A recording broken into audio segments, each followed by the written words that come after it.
Salut tout le monde. Bienvenue à notre leçon d'espagnol.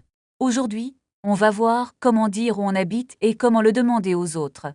On va aborder le verbe, Vivir les prépositions de lieu comme en et, al. ainsi que la question. ¿Dónde vives?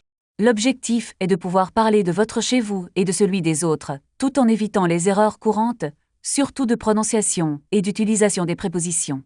On y va. Bonjour tout le monde et bienvenue. Ravi de vous revoir. Alors, souvenons-nous un peu. Se lever, C'est se lever. desayunar, C'est prendre le petit déjeuner. trabajar, C'est travailler. frecuentemente, C'est fréquemment. a veces, C'est parfois. leer, C'est lire. jugar, C'est jouer. Et enfin, escuchar. c'est écouter. Aujourd'hui, nous allons construire sur ce vocabulaire, alors allons-y grec. Me levanto a las 7. Me levanto a las 7. Desayuno a las 8. Desayuno a las 8. Yo vivo en Madrid. Yo vivo en Madrid. Vous avez entendu Elena? Elle a dit. Yo vivo en Madrid. Le verbe Vivir, signifie habiter. C'est un verbe régulier, donc c'est facile à conjuguer. Io vivo, c'est à la première personne du singulier. Attention, vivir, ne veut pas dire vivre comme en français, mais plutôt habiter quelque part. Faites bien attention à la prononciation du V en espagnol, qui est plus doux qu'en français. Maintenant, voyons comment on le conjugue. ¿Dónde vives tú? ¿Dónde vives tú? Carlo a posé la question. ¿dónde vives tú? Ce qui signifie où tu habites. Le mot ¿Dónde? est crucial pour poser une question de lieu. L'ordre est généralement sujet-verbe d'onde.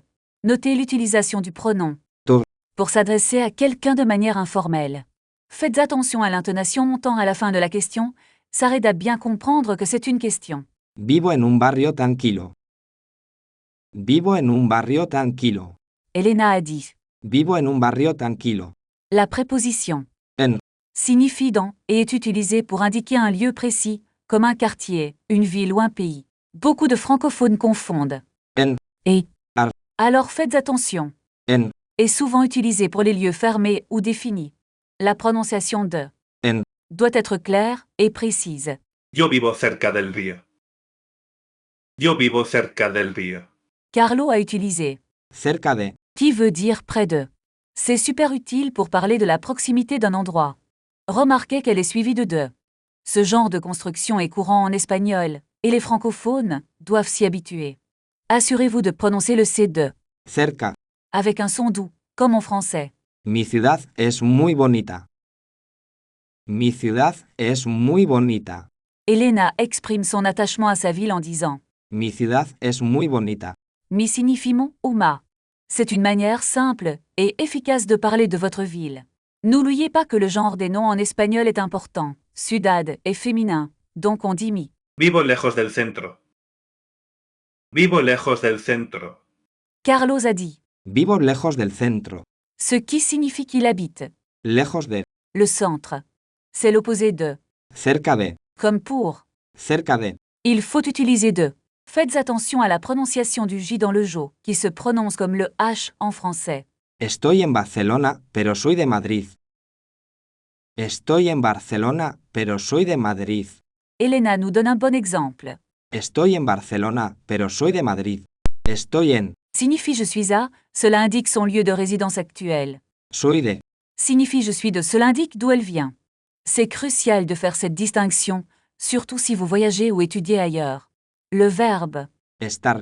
est utilisé pour quelque chose de temporaire, contrairement à Ser. qui est permanent. ¿Dónde está tu familia? ¿Dónde está tu familia? Carlo pose la question. ¿Dónde está tu familia? Qui signifie où est ta famille? Remarquez l'utilisation de Estar. la troisième personne du singulier du verbe. Estar. On utilise Estar. pour parler de l'emplacement des gens ou des objets. C'est une nuance importante en espagnol par rapport au français. Mi familia vive en Sevilla. Mi familia vive en Sevilla. Elena répond. Mi familia vive en Sevilla. Elle utilise encore le verbe Vivir. pour parler de où vit sa famille. Notez l'accord en genre et en nombre entre Mi. Et. Familia. car Familia. est en féminin singulier. C'est une règle de grammaire à garder en tête. Vivo en una casa con jardín. Vivo en una casa con jardín. Ich wohne in Verona. It suone in Verona. La mia cita è grave Bologna. La mia cita è grave Bologna. Abito vicino a un parco. Abito vicino a un parco. La mia casa è grave lontano da qui. La mia casa è grave lontano da qui. Aujourd'hui, nous allons apprendre les adjectifs possessifs en espagnol. Ils indiquent à qui appartient quelque chose, comme mon, ton, ça en français. Ils s'accordent en genre et en nombre avec le nom qu'ils qualifient. Nous verrons. Mi, tu, su, nuestro, vuestro, Et su. formel. Este es mi coche. Este es mi coche. Dans l'exemple, Mi coche. signifie ma voiture. Le mot Mi. est la forme possessive singulier masculin de mon, Mahomet en français. Il est utilisé devant les noms masculins singuliers. Attention à bien l'accorder avec le nom, comme dans tous les adjectifs en espagnol. Une erreur courante est de l'oublier complètement. Tu casa es muy grande. Tu casa es muy grande. Ici, Tu casa. signifie ta maison. Tu. Est la forme possessive singulier pour tu. Il est utilisé devant les noms féminins singuliers.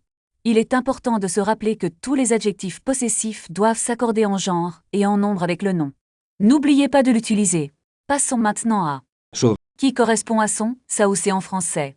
Il a deux significations. Pour eux, c'est de vous formel et pour elle a, hello, elle a, il, elle, elle. Il est invariable en genre et en nombre, ce qui peut être une source de confusion pour les francophones. Su perro es muy juguetón. Su perro es muy juguetón. Dans cet exemple, Su perro. peut signifier le chien de Lil ou de la elle. L'absence de genre sur l'adjectif rend la compréhension du contexte cruciale. N'oubliez pas que l'accord avec le nom n'est pas nécessaire ici, ce qui peut être déroutant après avoir appris les autres adjectifs possessifs. Es un libro interesante. Es un libro interesante. Ici, Su libro. signifie votre livre en s'adressant à quelqu'un de manière formelle. Usted. Il est crucial d'utiliser Su. pour montrer du respect. Rappelez-vous que l'accord n'est pas nécessaire et que le contexte vous aidera à identifier le possesseur. La confusion possible est réduite grâce à l'utilisation de. Usted. Maintenant, concentrons-nous sur les formes plurielles. Nuestro. Et Vuestro. signifie respectivement notre et votre pluriel informel. Ils s'accordent en genre avec le nom qu'ils accompagnent. C'est une règle importante à retenir. Nuestra casa es grande. Nuestra casa es grande. Notez que Nuestra. est la forme féminine singulière de notre. Il est important de l'utiliser avec des noms féminins comme. Casa. Il existe les formes masculines singulières, féminines plurielles et masculines plurielles. L'accord est donc complexe mais essentiel pour une grammaire correcte. Vuestros coches son rojos. Vuestros coches son rojos. Aujourd'hui, nous allons voir les articles définis en espagnol. El. Et Lar. il correspondra Leer. Et. Lar. en français.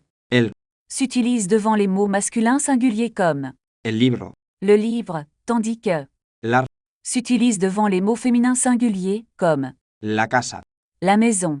Il est crucial de bien identifier le genre du nom pour utiliser le bon article. Es el coche rojo.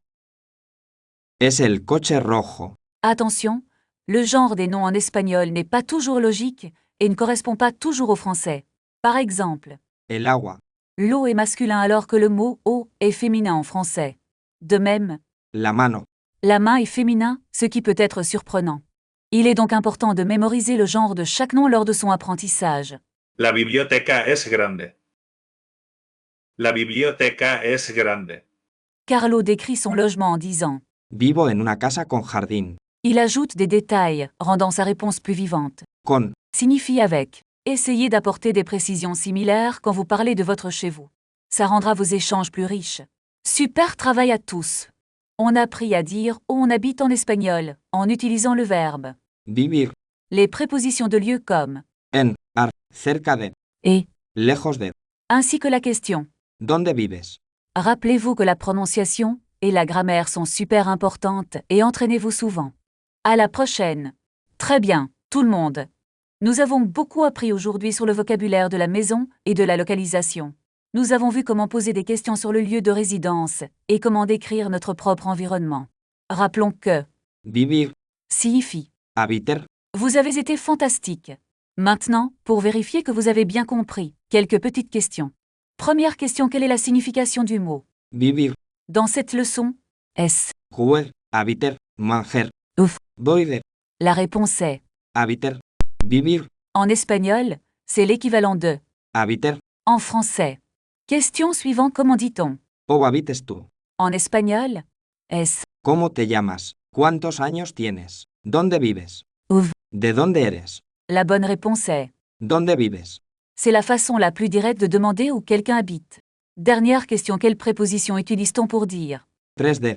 es En, ar, cerca de. Uv. Lejos de. Et la réponse est Cerca de. Cerca de. indique la proximité, comme près de en français. Provate a dire dove abitate. Scrivete la vostra risposta nei commenti qui sotto. Provate a dire dove abitate. Scrivete la vostra risposta nei commenti qui sotto.